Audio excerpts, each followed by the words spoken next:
Lord जाशिन, एक ओत्सुकी या फिर एक गॉड।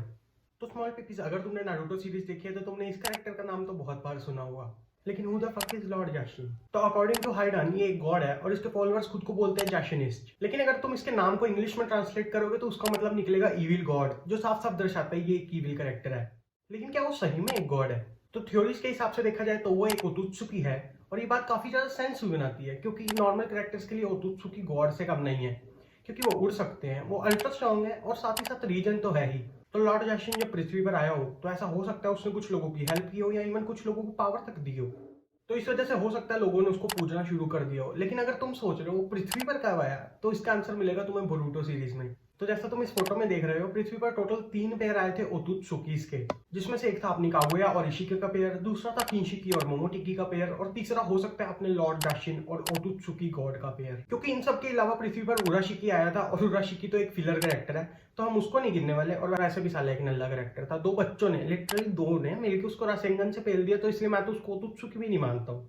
तो इसलिए हम उसकी बात यहाँ पे नहीं करेंगे, लेकिन उस पर एक सेपरेट वीडियो बन सकती है अगर तुम लोग देखना चाहो तो जैसा मैंने तुम सबको बताया, थर्ड पेयर हो सकता है लॉर्ड जाशिन और ओत्सुकी गॉड का।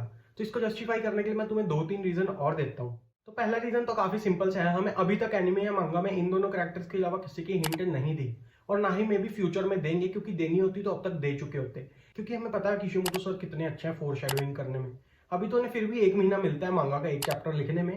नारुतो के टाइम तो उन्हें एक हफ्ते में पूरी मांगा लिखनी पड़ती थी। सोच रहे हो, जिसका भी 1 महीना मिल रहा है, मतलब 4 गुना टाइम वो उन्हें 1 गुना टाइम में करना पड़ता था।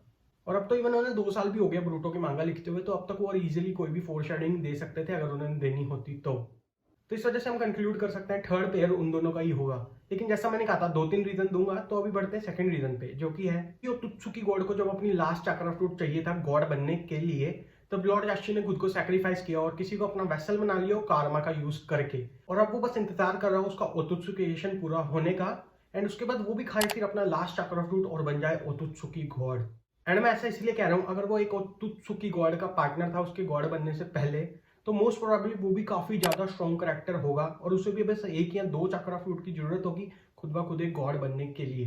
एंड जैसा मैंने पहले कहा था, लॉर्ड जाशिन हो सकता है अपनी बस ओत्सुकीएशन पूरा होने का इंतजार कर रहा हो, और ये बात सही होने के भी काफी ज्यादा चांसेस है। क्योंकि जैसे तुम्हें पता होगा, इशिकी को भी हजारों साल लग गए थे एक परफेक्ट वेसल ढूंढने में। हाँ, वो अलग बात है, वो उस परफेक्ट वेसल को यूज तक नहीं कर पाया, लेकिन अमादो जैसा एक जीनियस उसके साथ होने के बावजूद उसे इतना टाइम लग गया। अमादो के साथ साथ भी उसने 20 कुछ साल एक्सपेरिमेंट किए थे लगभग, तब जाके उससे कावाकी एक परफेक्ट वेसल बना था।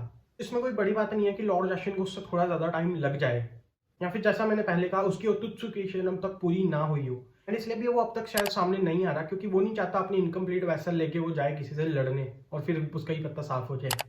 एंड हाँ, इन सब से हम ये कंक्लूड कर सकते हैं कि लॉर्ड जाशिन इस टाइम का स्ट्रॉन्गेस्ट कैरेक्टर हो सकता है नारुतो के डायमेंशन का, क्योंकि ओत्सुकी गॉड तो अभी आराम से चिल कर रहा होगा 5th डायमेंशन में, और वो ध्यान भी नहीं दे रहा होगा इन सब छोटे मोटे मामलों में, क्योंकि उसको कोई दिक्कत ही नहीं है ना, वो वहां कोई आ नहीं सकता इन सब में से अंटिल अनलेस ये सब भी 100-150 फ्रूट खा ले चक्रा के। तो इस वजह से जो इस डायमेंशन में उसे तो लड़ना ही पड़ेगा अपने कावाकी से।